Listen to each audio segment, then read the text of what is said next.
Hey, you stayed up a little longer than you meant to. That's okay. Nothing here will rush you. Let's begin.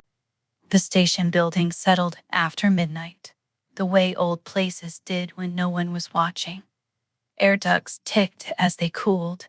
The city outside thinned to scattered headlights and long gaps of quiet.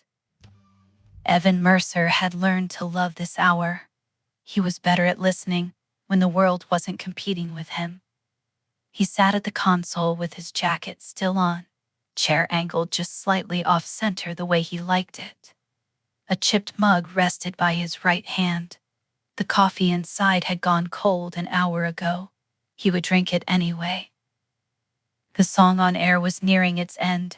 Evan let it play out, eyes unfocused, attention resting somewhere between the hum of equipment and the rhythm of his own breathing.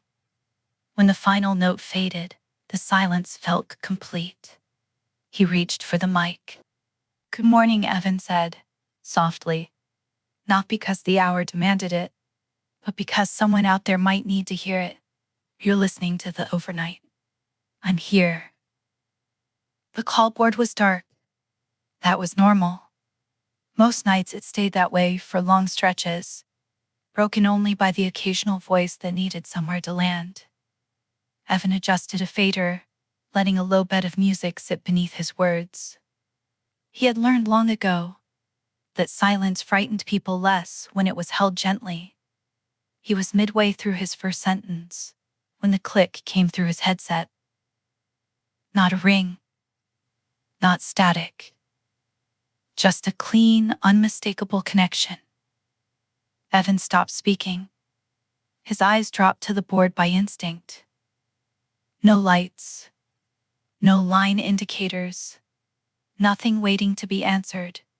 For a moment, he told himself it was nothing. Old wiring, a phantom sound.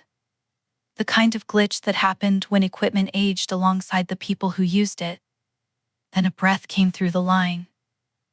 Slow, steady. "Hi," a voice said. It sounded close, as if the distance between them had already been crossed. Evan's fingers hovered over the mute button. He didn't press it. "You're on the air," he said, keeping his tone even. "Can I get your name?" There was a pause, just long enough to feel deliberate. "I was hoping you'd ask," the voice replied. "It's been a while since anyone has." Evan shifted in his chair, a small adjustment he made when a call felt off in a way he couldn't yet name. "All right," he said. "What should I call you?" Another pause. This one carried something heavier. "I don't think it matters," the voice said. "Not anymore." Evan glanced at the board again, still dark. "Names matter," he said. "They help me listen." A quiet sound came through the line, not laughter, something closer to relief. "You always say that," the voice replied. Evan felt the words settle somewhere behind his ribs. "I don't think we've spoken before," he said. The voice softened. "No, but I've listened to you. A long time." Evan leaned back slightly, eyes lifting to the dark glass of the studio window. His reflection hovered there, indistinct. "That doesn't explain how you're on this line," he said. "It doesn't need to," the voice replied. "You found me anyway." The music bed hummed beneath them. The city outside continued its quiet business. Evan inhaled, slow and measured. "You can talk," he said. "I'm here." The voice exhaled on the other end, like it had been waiting for permission. And somewhere, just beyond the range of the board's dark lights, the space between stations listened too. The voice didn't rush. That was the first thing Evan noticed. Most callers, even the quiet ones, carried a kind of urgency. A need to justify the call, to fill the space before it disappeared. This voice treated silence like something solid, something it could lean against. I wasn't sure I'd get through tonight, it said. Sometimes it's harder. Harder how? Evan asked. To find the space, the voice replied. To land in it. Evan glanced again at the board, then away from it. He already knew it wouldn't tell him anything useful. Where are you calling from? He asked. A faint hesitation. Not fear. Consideration. Close, the voice said, finally. Closer than you think. Evan let that pass without comment. He had learned not to challenge metaphors too early. People retreated when you did. Do you want to talk about why you called? He asked. Yes, the voice said. I just don't know where to start. That's all right, Evan replied. Start wherever you are. The breath on the other end deepened. I missed my exit, the voice said. That's what it feels like. Like everyone else knew when to get off, and I stayed seated too long. Evan pictured an empty bus, its interior lights humming as it rolled through unfamiliar streets. What happened after? He asked. I kept going, the voice said. I thought maybe there would be another stop. Another chance to choose. And was there? A pause. Longer this time. No, the voice said. Just quiet. Evan rested his forearms on the desk, leaning closer to the mic without realizing it. That sounds lonely, he said. It was, the voice replied. It still is. The words carried no drama, no plea, just truth. Evan nodded, though no one could see it. You said it's been a while since anyone asked your name, he said. Would you like me to ask again? The voice went very still. Yes, it said. What's your name? Lena. The name fit the voice. Evan didn't know why, but it did. All right, Lena, he said. I'm listening. There was a soft sound then, like the edge of the line shifting. Not interference, something else. A pressure change Evan felt more than heard. You won't be able to keep doing this, Lena said quietly. Doing what? Listening like this, she replied. Not everyone likes being heard.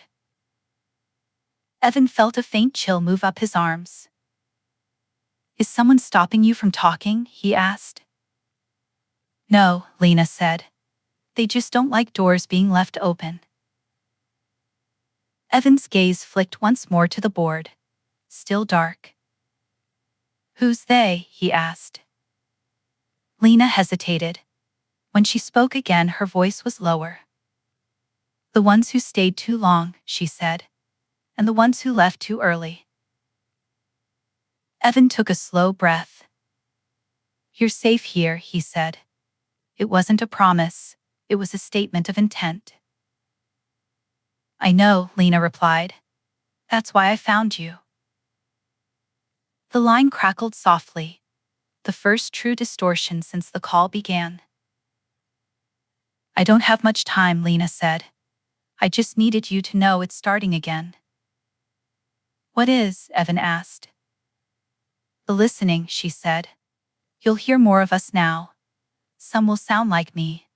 Some won't sound human at all. But they'll all know you. Evan felt his jaw tighten. Why me? He asked. There was something like sadness in her answer. Because you never stop holding the space, she said. Even when it hurts. The crackle deepened. Lena. Wait, Evan said. I will, she replied. That's kind of the problem. The line went quiet. Not disconnected. Not dropped. Just gone. Evan stared at the board, his reflection faint in the glass. After a moment, the music bed ended on its own. The silence returned, heavier now, layered with what had just passed through it. Evan reached for the mic. "This is the overnight," he said softly. "If you're listening, you can call." The board remained dark, but somewhere between the stations, something had already heard him. The next call didn't come right away. Evan let the silence stretch, resisting the instinct to fill it. He had learned that if someone needed the space badly enough, they would step into it on their own. He glanced once more at the board. Still dark. Still wrong. When the line finally opened, it did so without ceremony. No click this time. Just a presence. "You didn't tell her your name," a new voice said. Evan stiffened slightly. This voice was different. Older. Sharper at the edges. "I don't usually," Evan replied. "It's not about me." The voice huffed quietly. "It always is." Evan leaned back, letting the chair creak beneath him. "And who am I talking to?" he asked. "Someone who remembers when this station still had an engineer on nights," the voice said. "Someone who remembers when you were newer, quieter." Evan felt a prickle of irritation. "You've been listening a long time too?" "Long enough," the voice replied. "Long enough to know what happens when you don't hang up." Evan waited. "You shouldn't have let her stay on the line," the voice continued. "You shouldn't have invited it." "Invited what?" Evan asked. The voice paused, considering. "The space," it said. "Once you acknowledge it, it widens." Evan's fingers tapped once against the desk, a habit he'd never quite broken. "You're welcome to talk," he said, "but I don't take warnings without context." A quiet laugh came through the line. Dry. Tired. "You always were stubborn," the voice said. "That's why they chose you." Evan's jaw tightened. "Who's they?" he asked again.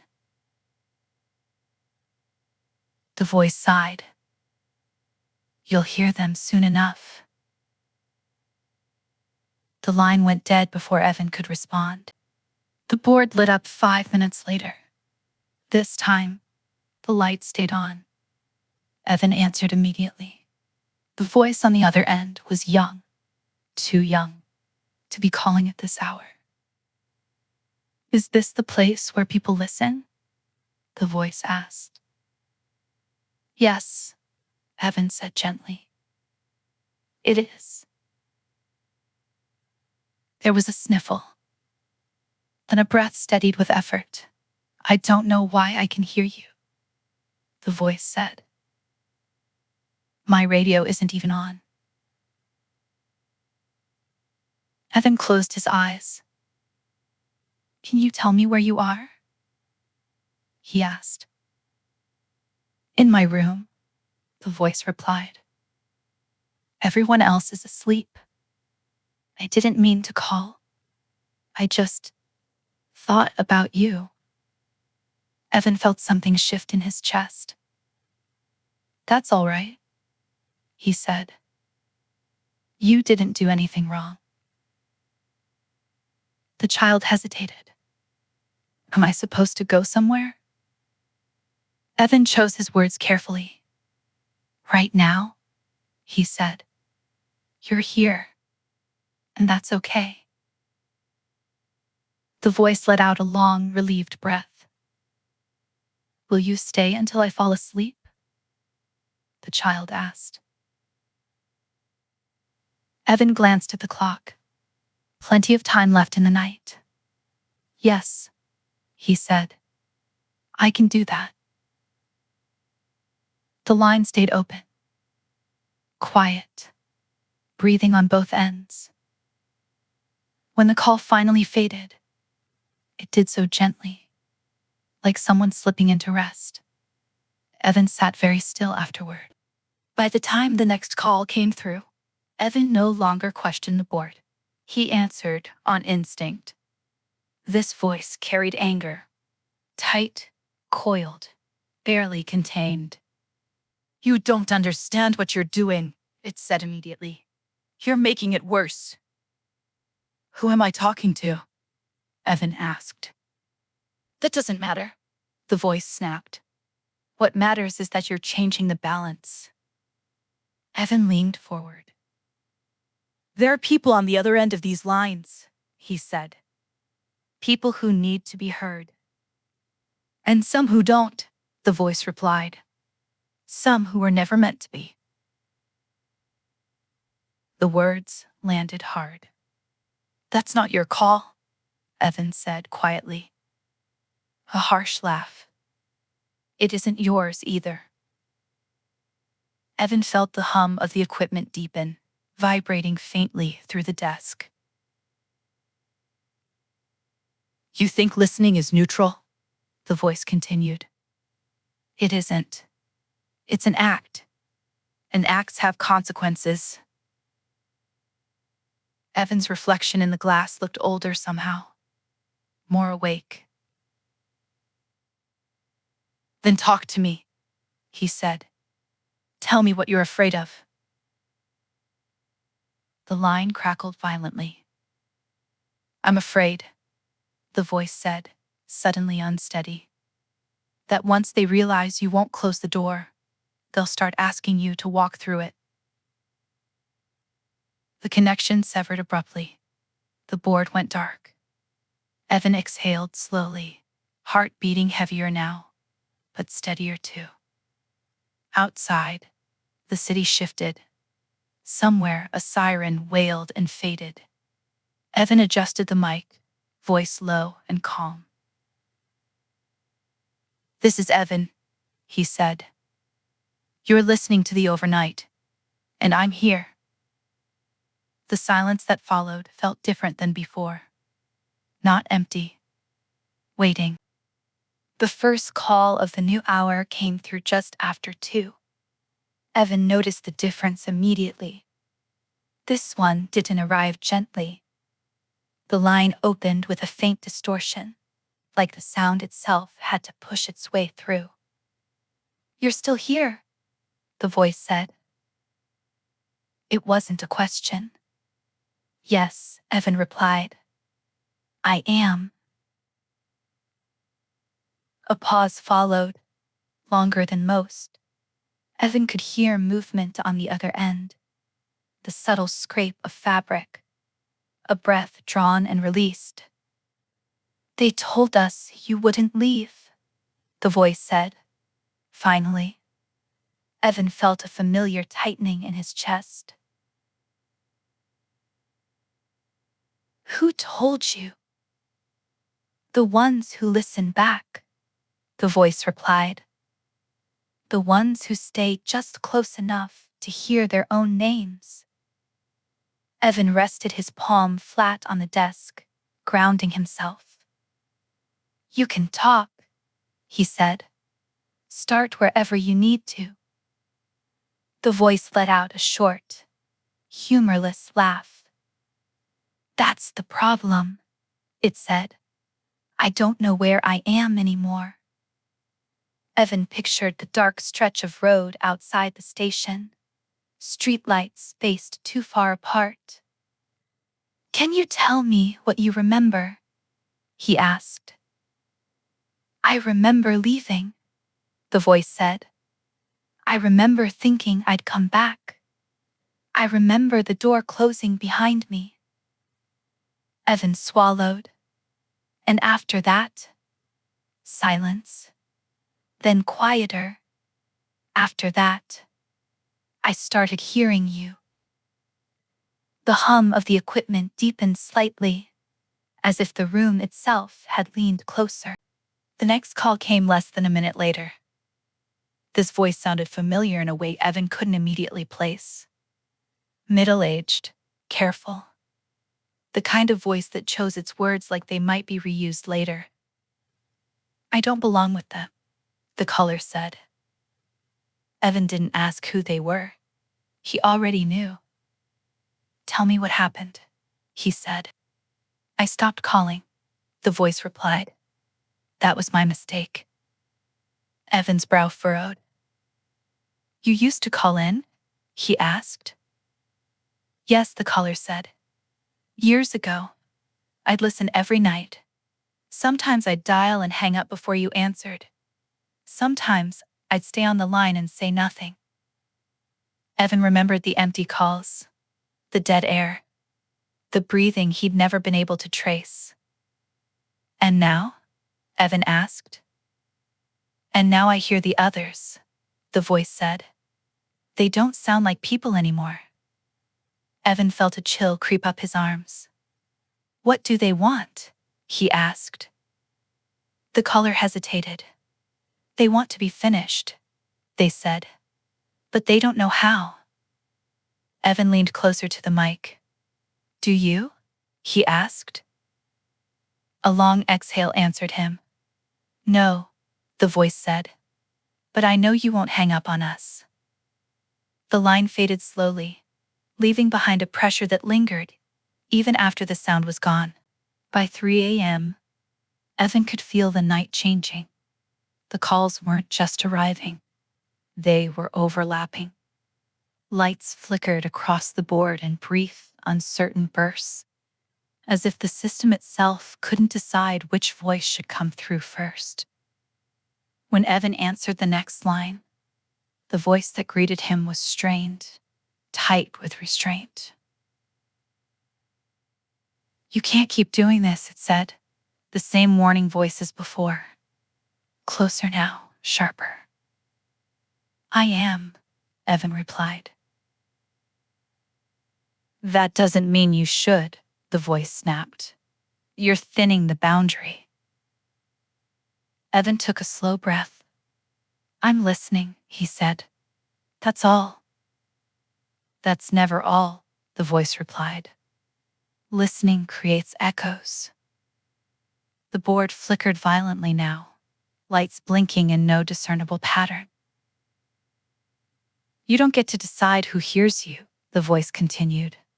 "Once this opens fully, it won't close just because you want it to." Evan felt the weight of the room press in around him, the glass, the walls, the hum. "What happens then?" Evan asked. The voice hesitated. "Then you stop being just a voice on the radio," it said. "You become a point." The line cut out. Evan sat back, heart beating heavier now, the steady calm he relied on beginning to strain. He glanced at the clock, still hours before dawn. The board lit up again. Evan didn't hesitate. The next voice was quiet. So quiet, Evan almost missed it. "I don't want to be loud," it said. "I don't want to pull anyone with me."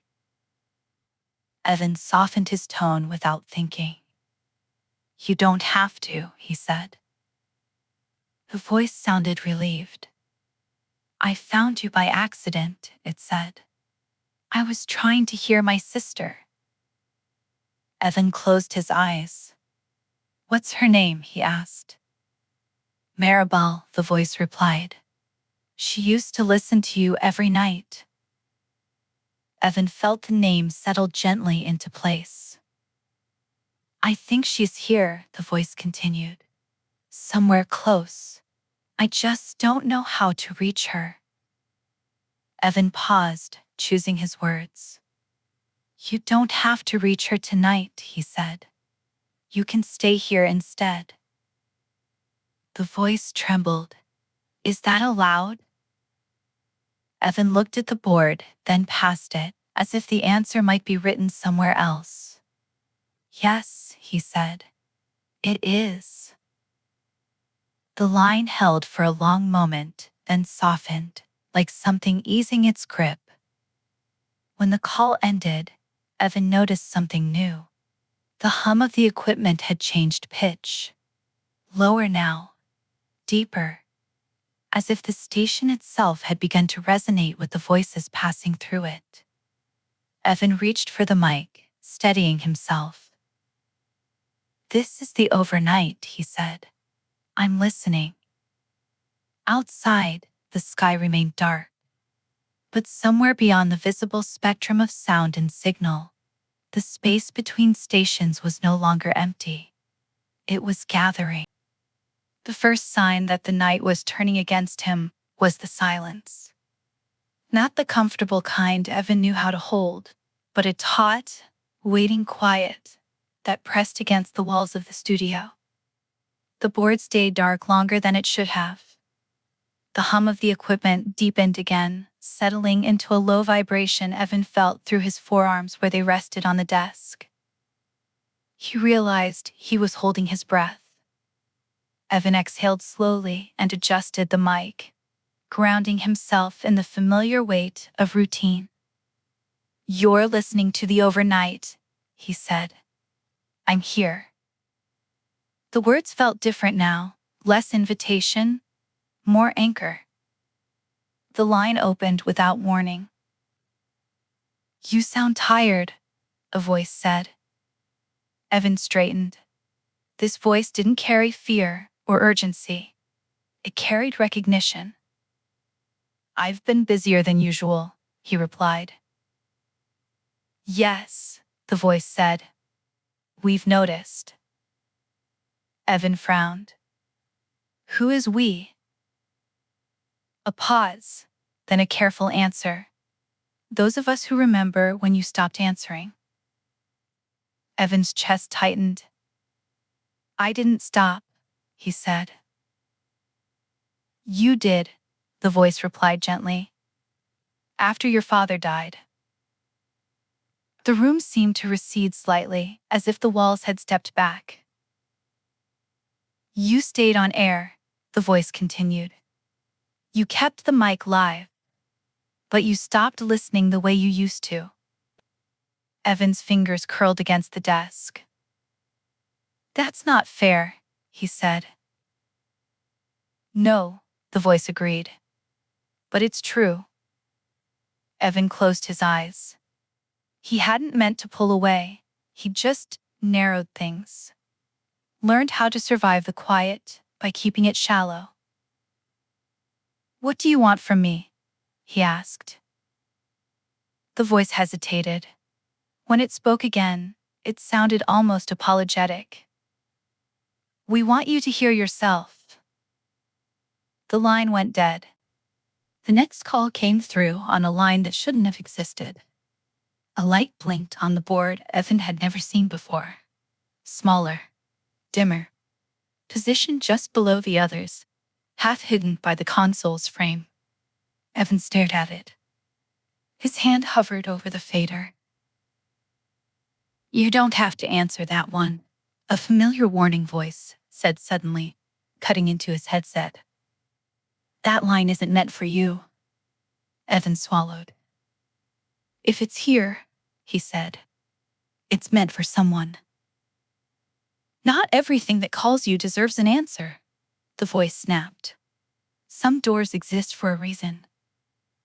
Evan's gaze stayed fixed on the new light. "Then why does it know my name?" he asked. Silence. The warning voice didn't return. Evan answered the line. The sound that came through wasn't a voice at first. It was breath. Ragged. Unsteady. Like someone who had been running for a very long time. "Evan," the voice said finally. He recognized it instantly. His stomach dropped. "Claire?" he said. The name tasted wrong in his mouth. Old. Unused. "I didn't think you'd hear me," Claire said. "I've been trying for years." Evan's pulse roared in his ears. "You can't be calling," he said. You. I know, Claire replied softly. I didn't mean to stay. I just didn't know how to leave. Evan leaned forward, elbows braced on the desk. Where are you? He asked. Claire laughed quietly. The sound broke something open in him.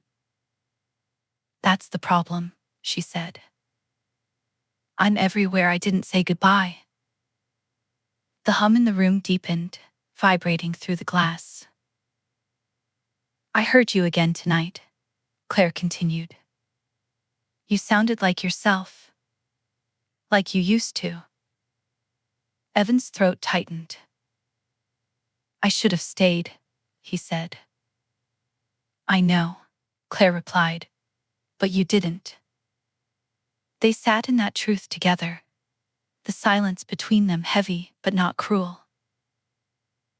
You don't get to fix this, Claire said gently. That's not why I called. Then why? Evan asked. Because you're opening something, she said. And if you don't learn when to stop listening, it's going to take you with it. The line wavered, distortion creeping in at the edges. Claire, wait, Evan said. I'm not gone yet, she replied. But I will be. The light blinked once, then disappeared. Evan sat motionless long after the call ended. The board returned to normal. The strange light didn't reappear. The hum settled back into its usual pitch, as if nothing had happened. But Evan felt different, exposed. He reached for the mug beside him, grimaced at the cold coffee, and drank it anyway. The bitterness grounded him. The next call came quietly. You hurt her, the warning voice said. Not angry now. Resigned. Yes, Evan replied. That was a line you weren't meant to cross, the voice said. They'll notice now. Who? Evan asked. The ones who decide what gets to linger, the voice said. And what gets pulled under. Evan stared at the dark glass, his reflection faint and shaken. What happens next? He asked. The voice softened. Now, it said. You choose whether you're just listening, or whether you're willing to answer when the night listens back. The line went dead. Outside, the sky had begun to thin. Not dawn yet, but close enough to feel it coming. Evan adjusted the mic, his voice steady but changed. This is the overnight, he said. If you're calling, I'm still here. The board flickered, and somewhere beyond the reach of signal and static, something began to respond. The first call after Claire didn't speak right away. The line opened, and with it came a weight Evan hadn't felt before. Not fear, not urgency, authority. You've been very busy, the voice said. Evan didn't respond immediately. He had learned when silence was safer than words. You've widened the channel, the voice continued. You've made it easier for them to find you. I didn't invite anyone, Evan said finally. I listened. The voice considered this. Evan could feel it. The way one feels a presence turn its attention fully toward them. Listening is never passive, it said. It's how thresholds form. Evan sat straighter. Then tell me what this is, he said. What I'm actually dealing with. A faint sound like distant wind passed through the line. This place you sit in every night, the voice said. was never just a station. It was built where signals overlap. Old transmissions, emergency bands, voices that didn't have anywhere else to go. Evan glanced around the room. The worn carpet, the aging equipment, the crooked clock. "You're saying this place remembers," he said. "Yes," the voice replied. "And you've reminded it how to listen." Evan exhaled slowly. "What happens if I stop?" he asked. The voice hesitated. "Then the ones already here stay," it said. "And the ones still reaching may never arrive." Evan's jaw tightened. "That's not an answer," he said. "It's the only honest one," the voice replied. The line went quiet. The next call came from someone Evan recognized, without needing a name. "You shouldn't have let her through," the warning voice said again. "Tired now. Worn thin." "I didn't let anyone through," Evan replied. "They were already here." The voice laughed softly. "You're learning the wrong lesson." Evan leaned forward. "Then teach me the right one," he said. A long pause. "There are boundaries for a reason," the voice said. "Some voices fade because they have to. Some stories end because they should." "And some don't," Evan replied. "Yes," the voice agreed. "And those are the dangerous ones." Evan stared at the board as it flickered erratically, lights blinking in uneven rhythms. "What happens to me?" he asked quietly. The voice softened. "You become louder than you mean to be." The line cut out. By the time the sky outside began to pale, Evan understood the shape of the choice in front of him. The calls still came, but fewer now. Quieter, as if the night itself was pulling back, watching to see what he would do. One final line blinked on. Evan answered. The voice was small, familiar in a way that felt new rather than old. "I don't want to stay," it said. "I just don't know how to leave." Evan closed his eyes. "You don't have to decide tonight," he said. "Yes, I do," the voice replied. "Because you're here." Evan felt the truth of that settle into him. "All right," he said. "Then listen to me." The voice went very still. "You're not lost," Evan said. "You're between. And between isn't forever." The hum of the equipment shifted, lowering, steadying. "I can't go with you," Evan continued, "but I can stay while you find the edge." The silence stretched. Then the voice breathed out, long and relieved. "Thank you," it said. The line faded gently. Dawn arrived without ceremony. The city resumed its shape. Traffic stirred. Lights went out in distant windows. Evan leaned back in his chair, exhausted but awake in a way he hadn't been for years. The board was dark now. Fully, finally. He reached for the mic one last time. "This is the overnight," he said. "I'll be back tonight." The words felt like a promise, not to the voices, to himself. Weeks later, the engineers would note a change in the station's overnight signal. A broader reach, fewer dead zones. Listeners would call in to say the show felt different, quieter, warmer. Evan would keep listening, but he would also learn when to let the silence close. Not every door needed to stay open, just the one someone was meant to walk back through. Thank you for staying. Stories like this don't end when the voice fades. They linger in the quiet after, in the moments where you catch yourself listening a little more carefully than before.